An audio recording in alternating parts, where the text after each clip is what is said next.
I wanted to be at Texas State. I chose to be at Texas State. I'm from Texas. That was important to me. I always knew if the right guy got this job, you better watch out. You better watch out. This is Win Now or Get Bent, episode 131. If you don't already know, I'm Kev Chardello, coming to you on Friday, September 29th. And we've got Sunbelt action. Bobcats jumping into belt play. They'll be going to Southern Miss on Saturday. Kick off at 6 p.m. Bobcats favored 5.5. It was 7 earlier in the week. People must have been betting Southern Miss because that dropped a little bit. But Bobcats favored on the road. We're not used to that. 3-1 Cats. Feeling good, feeling good. We'll see, though. Now they're getting into the gauntlet of it all. Southern Miss is the appetizer. Got a real tough one with Louisiana next week. Now we're really getting into it. G.J. Kinney was even kind of saying it at the press conference. Now the real season starts. Feels like the preseason's out of the way. Now the real season goes. Check out the presser pod, by the way. Audio only. I threw that out there. Quick plug before I do a whole bunch of other plugs, because this episode is brought to you by TGC. TGC LLC, the Galindo Collective, Galindo, the Galindo Collective.com, a team of professional consultants dedicated to helping others realize their business potential through people, planning, and practice. Their services cover a wide range of areas such as business strategy, marketing, human resources, and financial planning. If you own property or a business and want to maximize its profitability, contact TGC at thegalindocollective.com and follow their social media platforms at TGC_LLC on Twitter and at the Galindo Collective on Instagram and Facebook. Shout out to my guy Rick Galindo down there, true Tech State sicko, a Tech State fan himself. He's been with us the whole season, so thank you to the GalindoCollective.com. We are also sponsored by Balcones Roofing and Remodeling, the most experienced F-Wave roofing contractor in Central Texas. F-Wave is a highly impact-resistant, lifetime shingle with stunning designer curb appeal.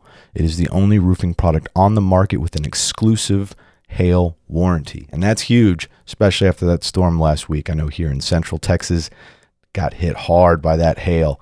So my guy, Carl Larson over there, a new Tech State sicko, he'll be able to help you out at Balcones Roofing and Remodeling. You won't have to deal with all that insurance when you can just have yourself protected from the hail with that F-Wave roofing shingle. So contact them at balconesroofsaustin.com. That's BALCONES, roofsaustin.com. You can call them at 512-937-8805. It's 512-937-8805. And follow them on Twitter at Balcones Roofing. Thanks to Balcones for sponsoring us. We're also sponsored by Thaddeus Watkins, San Marcos Edward Jones financial advisor. You all know who Thad Watkins is. Does your financial advisor take the time to listen to you? Is your financial strategy personalized to you and your family? Will your financial advisor be there as your life and financial situation change? When you work with Thaddeus Watkins, your San Marcos Edward Jones financial advisor, he focuses on what's important to you. You'll work together to use an established process to create a personalized financial strategy backed by the advice, tools, and resources to help you reach your goals. Contact Thaddeus Watkins at 737-373-8200. That's 737-373-8200 and at edwardjones.com/Thaddeus-Watkins. Follow my guy on Twitter at BigThad_, BIGGTHADD_. Shout out to Thad Watkins, former Tech State offensive lineman, a true Tech State sicko, hung around here, still cheering on the Bobcats there at every game. He's all around the Bobcats. So who better to protect your finances than a former Tech State offensive lineman? Again, the website, edwardjones.com/Thaddeus-Watkins. Also sponsored by Austin Patchmaster. Austin.patchmaster.com. Is your ceiling or wall cracked? Need that popcorn ceiling removed? Did you punch a hole in your wall after the Bobcats went down 17-0 in the first half last week? hit up my guy Michael Clements over at Austin Patchmaster. They are servicing the greater Austin area, but they can also give you referrals to wherever you are, specifically in Dallas and Houston. But if you're in this area, hit them up and he'll come help you out. He's a true Tech State sicko, a Tech State grad, one of our first sponsors back in the spring. Really happy to have them back in the mix. You can contact them at austin.patchmaster.com and call them at 512-200-3888. That's 512-200-3888. All right. Thank you to our sponsors. Let's get to these Bobcats, though. We have Southern Miss on deck. It's a team we are familiar with. Saw them last season for homecoming. Didn't go the Bobcats' way then. This episode will just be focused on that Southern Miss game. This is our third one this week. If you caught episode 129 and 130, we talked about a whole lot of other things. Texas State, but I left out a preview for Southern Miss so that it could be just for this episode. This Friday episode, we focus on the opponent for the Bobcats. But lots of good stuff in 129 and 130. If you missed those, go check them out. Apple, Spotify, all that good stuff. I mentioned Southern Miss. The Bobcats played Southern Miss last season. So let's do a little bit of a review. I did a review before the Baylor and the UTSA game. I didn't do one before Nevada, and I didn't do one before Jackson State because there wasn't a review where we go back and look at the games that these teams have faced each other. But I should have done one for Nevada. That was the third game, first one the Bobcats win. So maybe I'll do a little bit of one here as well. But let's talk about Southern Miss. This will be the fourth game on Saturday. The two programs have played each other. First one was in 2013, which was also the last year the Bobcats went 3-1. That was the first win of the season, first game of the season for the Bobcats. Tech State won that one 22-15. It's a really interesting game. That one was in Southern Miss. I didn't go to that one, but I was an intern at Bobcat Report then. I remember having to pull this one up on the radio. I couldn't get it on TV. But it was worth it. That game started with a Craig Mager fumble recovery, which gave the Bobcats a 7-0 lead.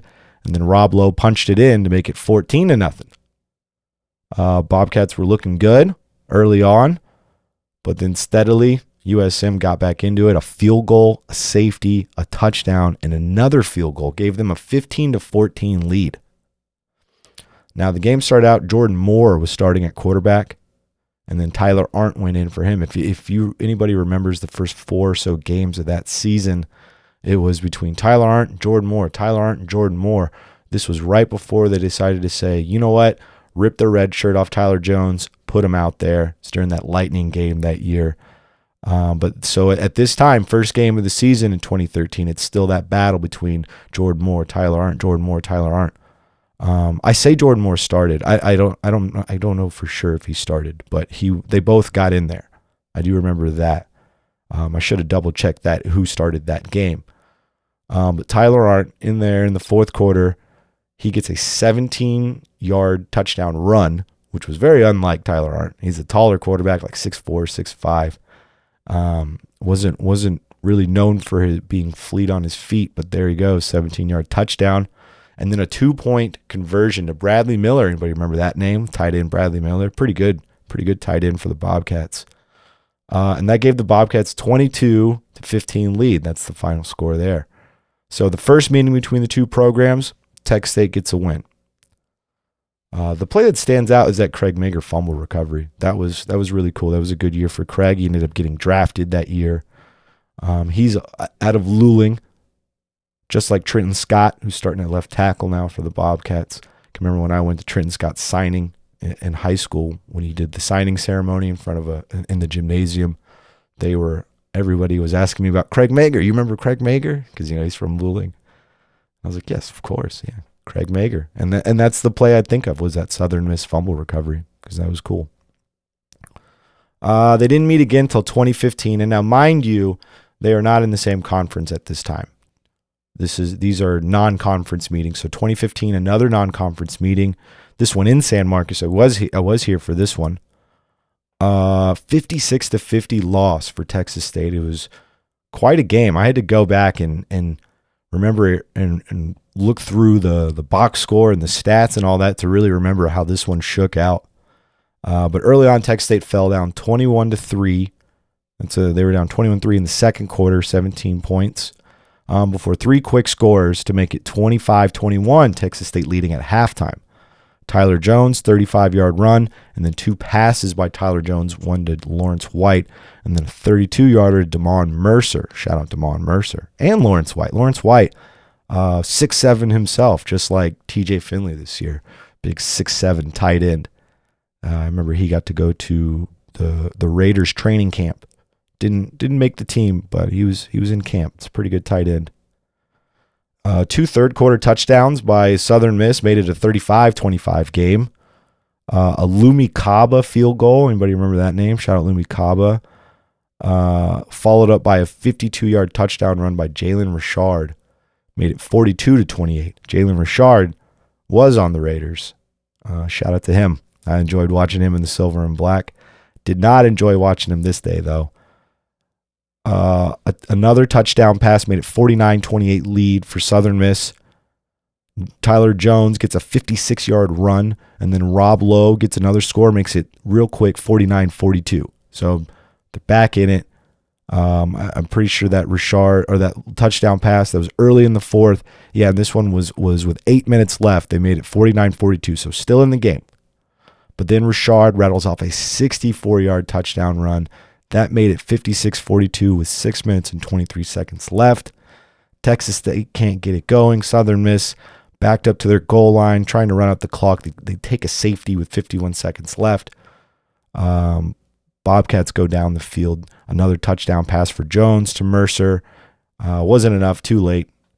56-50 was the final score there. Crazy game, 56-50, 106 combined points. A really close one. I'm going to pull up some stats real quick from that game. Yeah, Tyler Jones, 31 for 46, 310 yards, 3 touchdowns, no picks that game. And then rushing, 18 rushes, 160 yards, and 2 touchdowns. So he had 470 yards combined and 5 touchdowns. Only sacked 3 times. 90 yards from Rob Lowe. Probably the best running back I've covered here, Rob Lowe. He was really, really good. CJ Best. Going down memory lane looking at some of these names. I probably shouldn't do this too much. Japhus Gaines, Brandon Smith, Chris Nuttall. That was a great 1-2 punch. Rob Lowe, Chris Nuttall. Jalen Richard, though, 230 yards and 4 touchdowns that game. Gosh, he really, really put it to the Bobcats in that one. So that was 2015. Now, 2022, Southern Miss in the Sun Belt. Part of the 4 teams they added, Southern Miss, Old Dominion, James Madison, and Marshall were added to the Sun Belt, which in my opinion has made the Sun Belt immensely better. I don't even think that's just my opinion. I mean, if you look at the other G5s and what the Sun Belt has done this season, that made a already strong conference even stronger.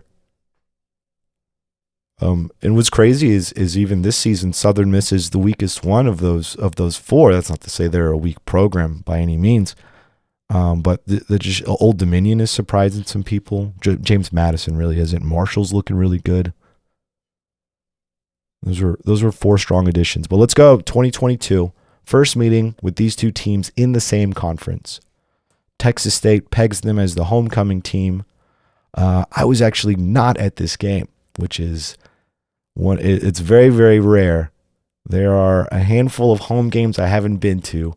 2019 versus Wyoming and 2022 versus Southern Miss. Now, I had a pretty good excuse. My daughter was born that Tuesday. I was confident I would be able to make it to the game by Saturday. Did not happen that way. But shout out to Chris Coots, the media relations at Texas State, media relations director at Texas State. He gave me a nice a laminated plaque that said Jade's dad on it that was waiting for me if I'd gone to the game, but he gave it to me after, and I still keep it in my office. I should have kept it close by. I didn't think I was going to talk about it until I was remembering that from last year. But yes, I missed that game. I had a lot of FOMO watching it at home. I'd never have been in San Marcos with the game happening just 5 minutes away from me, and I'm not there. Felt very strange.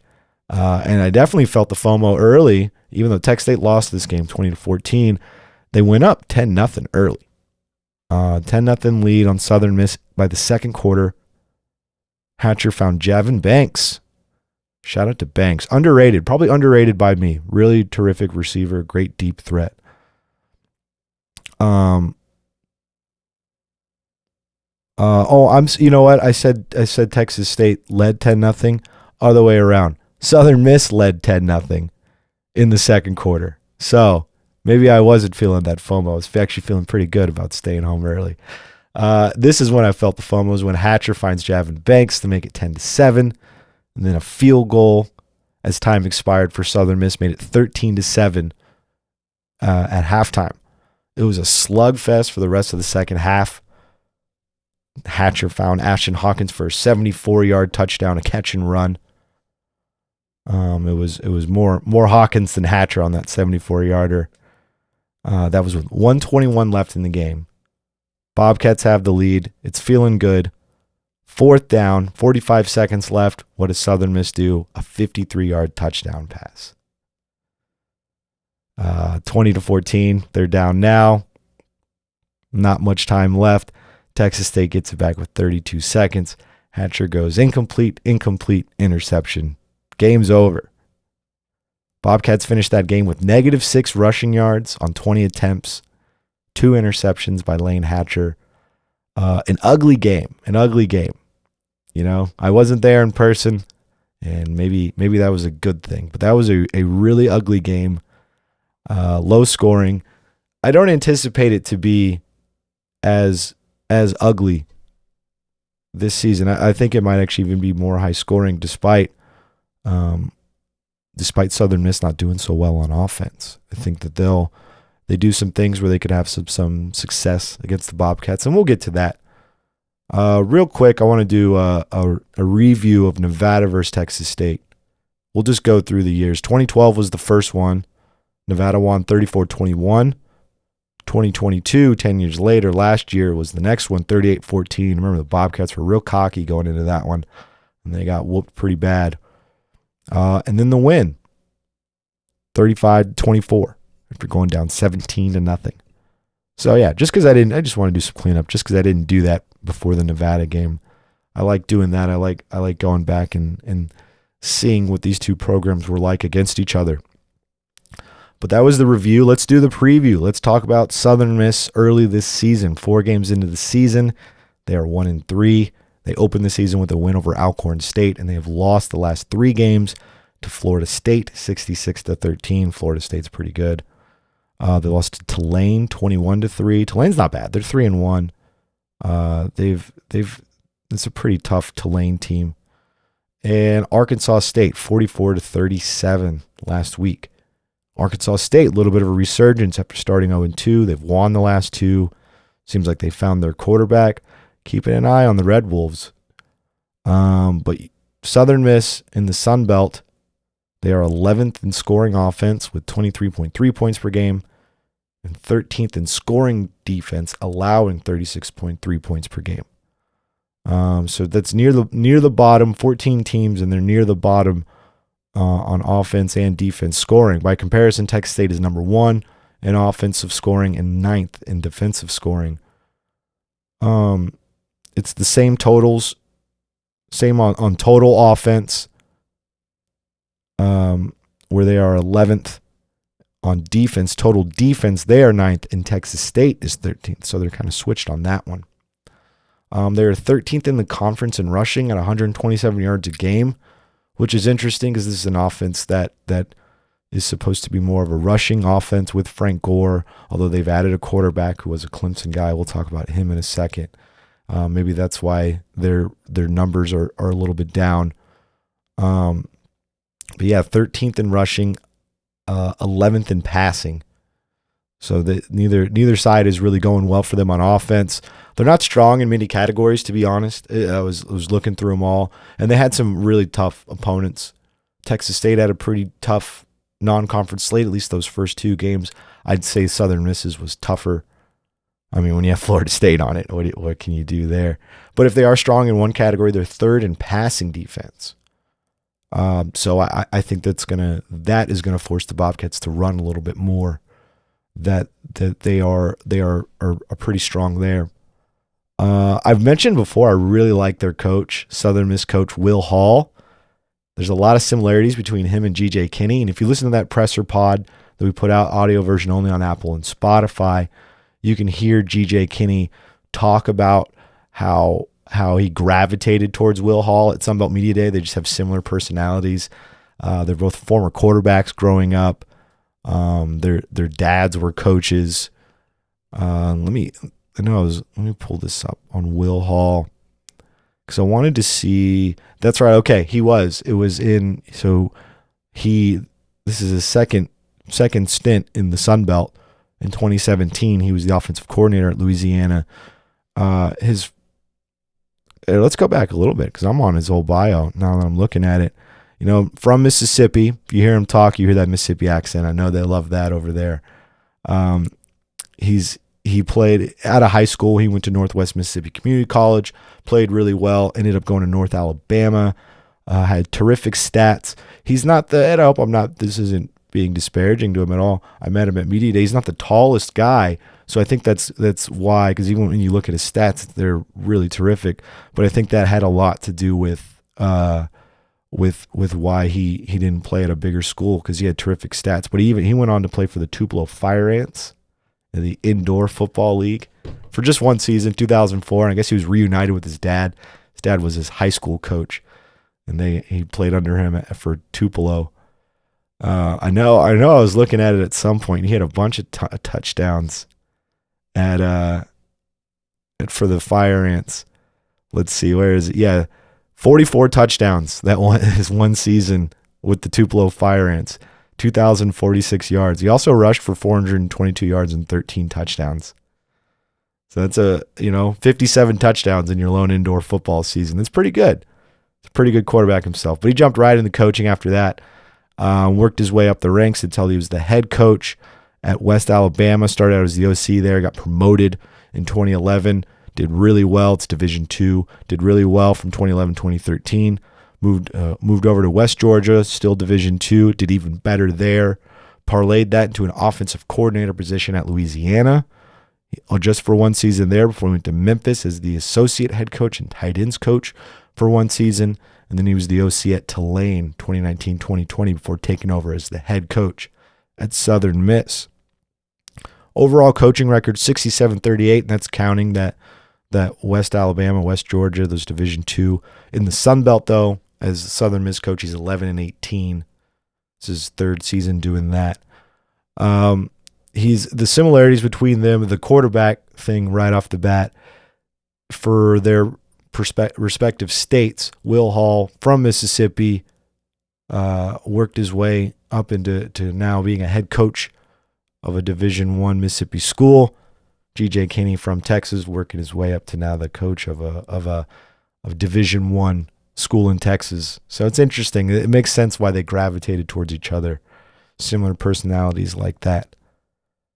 Players to watch out for Southern Miss. I mentioned their quarterback earlier, Billy Wiles. He was a walk-on at Clemson in 2021. They then put him on scholarship in 2022. He got in there sparingly for the Tigers, but not a whole lot. But he's been the starter this year. Up and down, tough opponents like I was mentioning earlier. He put it together a little bit last week, but he's struggled some with picks. He's got 5 touchdowns to 4 interceptions, but he's still a pretty capable quarterback from Virginia. So that's somebody to watch out for them under center. Hasn't really put it together this season, but he's a Clemson transfer, acclimating to new surroundings. So, who knows if when he can put it together. And I mentioned earlier where there are some things where they can take advantage of. Texas State is injured in a few areas, most notably on defense. Revel's out, Torrey Spears out for the season. You even got guys who are out there playing banged up with Caleb Coleman, with the cast on his arm. Cam Washington, defensive lineman, we don't know if he's ready to go. I've seen a handful of defensive linemen go down. Myron Warren, he should be back. So there are some areas they could take advantage of. That's why their offense, their offense may not have put it together fully this season, but they are playing an opponent that has went through 4 pretty tough games, are coming out of it pretty injured, are feeling really good about 3-1, while USM is feeling pretty bad about being 0-3, pretty desperate for that win, and desperate teams are pretty scary. Running back, I usually, whenever I have players to watch, I try not to have 2 at the same position, but I do have 2 running backs. Most of you know the first one I'm going to talk about, Frank Gore Jr. He was a high school quarterback. His dad was the NFL quarterback, Frank Gore. He has led the Eagles in rushing each season since 2020. His best year was last year, 1,382 yards rushing. He had 329 yards against Rice last year, which is a program record. You'd think it would be. He is a terrific running back. He can even throw the ball. I didn't put down his throwing stats. I don't know why I didn't look that up. But he can throw the ball. They've even run some packages where he's in the Wildcat, and it's some QB option or a run option where he may even throw the ball a little bit. So he's a terrific player. He's their catalyst. He's not their leading rusher this year though, which is interesting because he has split time. The next running back I'm going to talk about, Rodriguez Clark. He was a former Memphis starter in 2021. Didn't play a lot last year, but then he transferred to Southern Miss. They're splitting it pretty even between the 2 of them. It's Frank Gore and it's Clark are getting, and maybe that may be why when I was talking about their 11th in rushing in the conference, I'm pretty sure that was 13th in conference in rushing at 127 yards per game. Maybe they're figuring out that chemistry between those 2 running backs. When do you run Clark? When do you run Gore?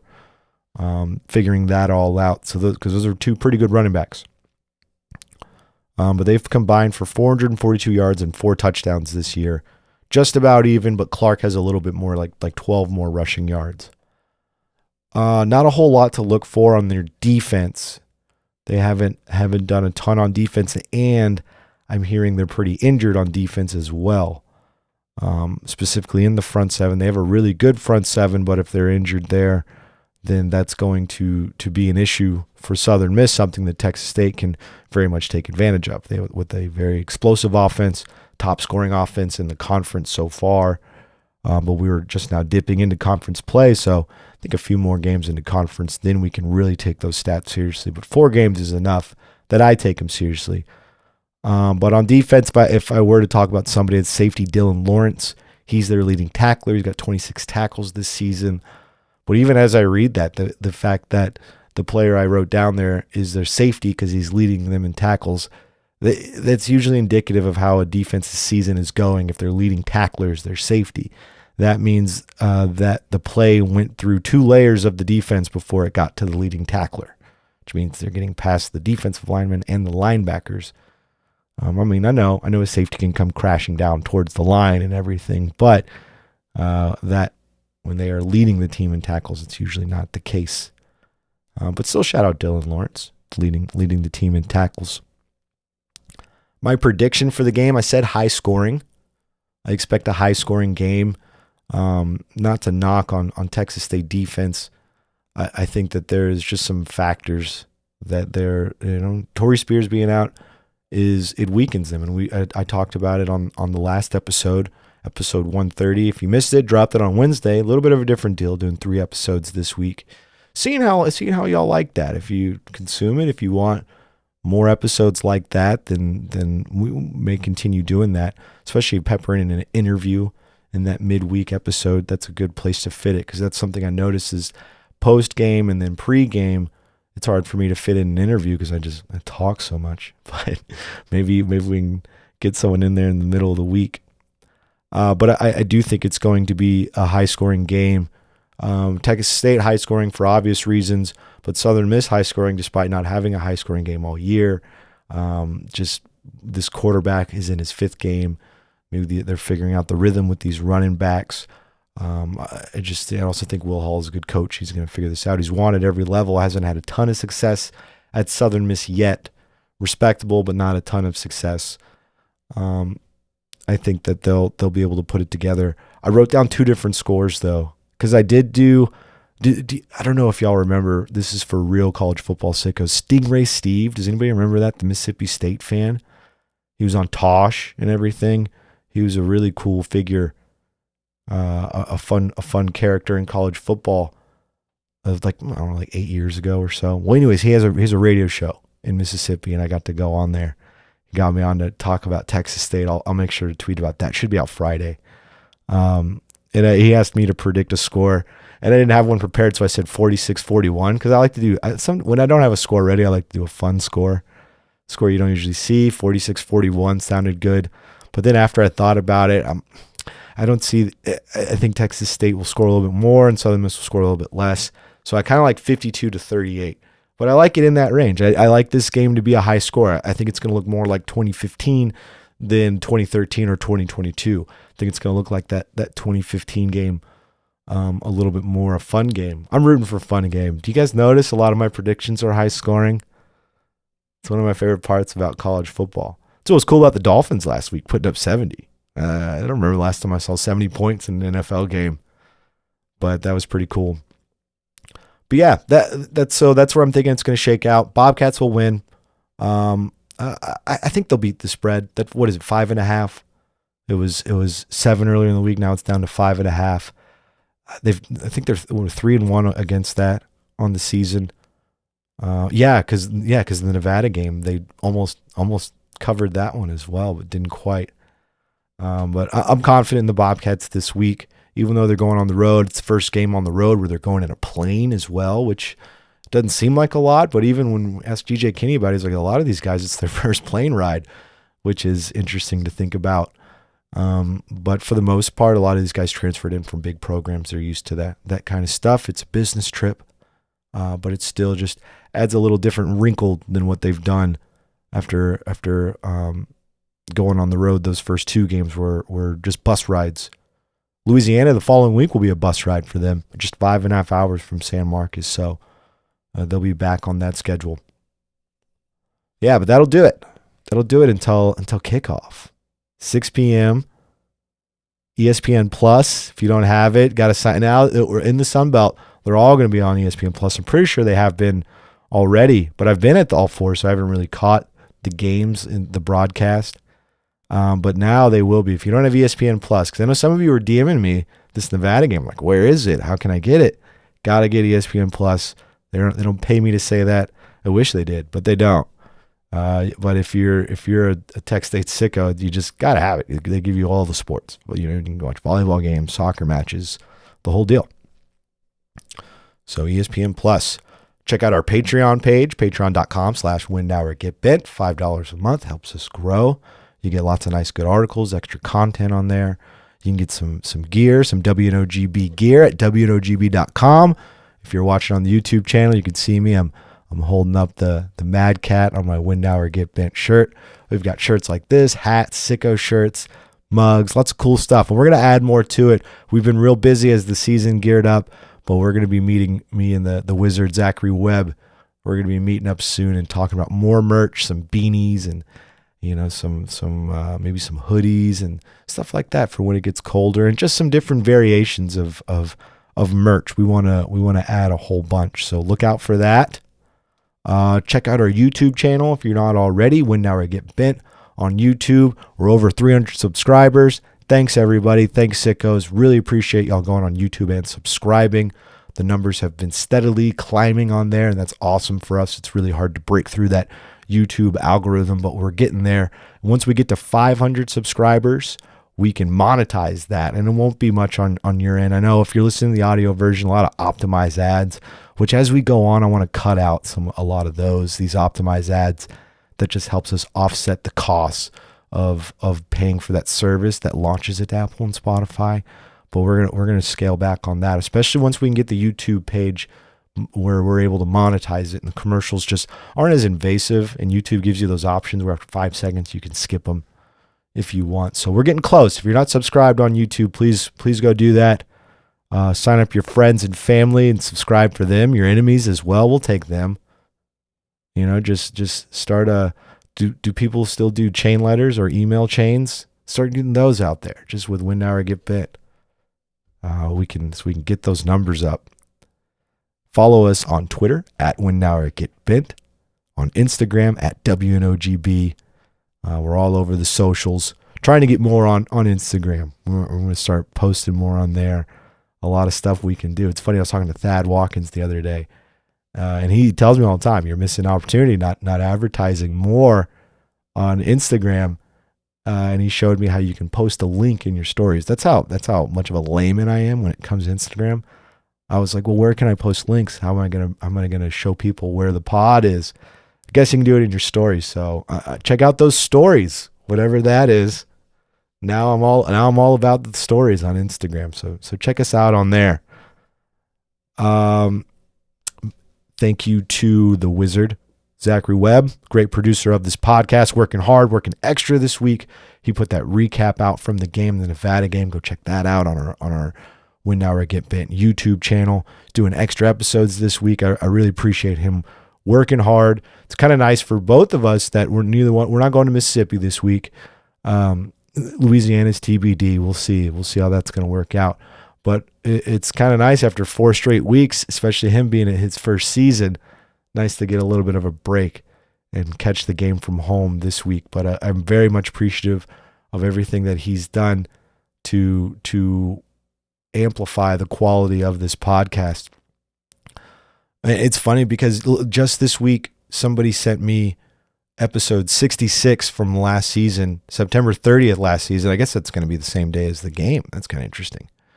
As my good buddy Carl sent me the pod where I listened back to it on the first question from Jim Johnson. Shout out Jim Johnson. Still talk to him often in the DMs.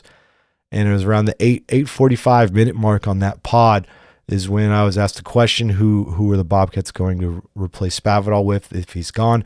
And I said G.J. Kinney. That was the name I wanted. And I was, which was exciting. That was funny even way back then, 2-3 months before he was hired. That was a name that I was talking about, a name that I liked. But I went back and listened to it, and all I could think about, I was happy about that moment, but all I could think about is how bad the quality was of the pod. This was pre-Zach Webb, pre-the Wizard days, where it's just me messing with the audio and how bad the audio sounded. And I was like, it was more thankful for Webb in that moment than any other moment. It was the first time I'd really gone back and listened to one of the older ones, pre-Webb.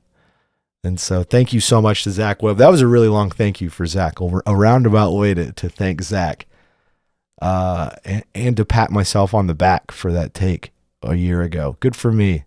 Episode 66, if you want proof. No, but for real, thanks to the Wizard, Zachary Webb. And thanks to TGC, Balcones Roofing and Remodeling, Thaddeus Watkins, the Edward Jones San Marcos Advisor, and for Austin Patchmaster for sponsoring this pod and being with us for the season. And thank you, sickos, for continuing to tune in and grow our numbers and grow the pod and talk about it. It's been great. It's fun. When I was at the last game at Nevada and more people than ever were coming up saying, "Hey, Kev, love the pod." That made me feel really good. Players, parents, fans. It was just very cool, very cool. So thank you to all of you for listening. If it weren't for you, I'd just be shouting out into the void. I'd be on my own. We're all sickos together. We're in this, huh? All right, let's get to conference play, shall we? I can't wait. Sunbelt, it's rising. All right, everybody. Win now or get bent.